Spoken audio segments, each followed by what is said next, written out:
आज की जय. आता आपण अति महत्वाच्या जागेवरती आलेले आहोत. कारण या रायगडाने एक आनंदाचा सोहळा पाहिला होता, तो म्हणजे छत्रपती शिवाजी महाराजांचा राज्याभिषेक. पण 3 एप्रिल 1680 मध्ये याच रायगडावरती इथे राजवाड्यामध्ये महाराजांचं निधन झालं होतं. महाराजांचा जन्म 19 फेब्रुवारी 1630 मध्ये झाला शिवनेरीवरती. महाराजांना 50 वर्ष आयुष्य लाभलं आणि 50 वर्षामध्ये महाराजांनी 350 किल्ले घेतले होते. पण एवढंच की राजांच्या निधनांची 2 कारणं आहेत. काही जण म्हणतात की महाराजांना गुडघे रोग झाला, काही जण म्हणतात विष प्रयोग किंवा पॉयझन.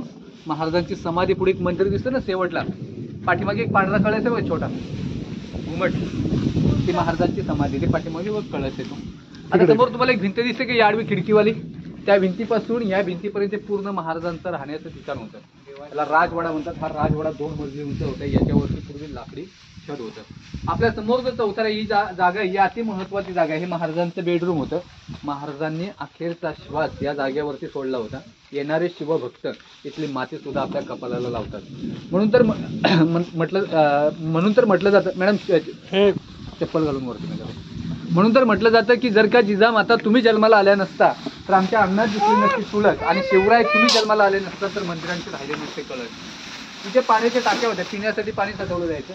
चौकोनी आयताकृती राजांचं बाथरूम होतं. त्याच्या पाठीमागे एक रूम आहे.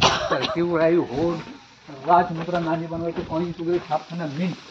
आता जसं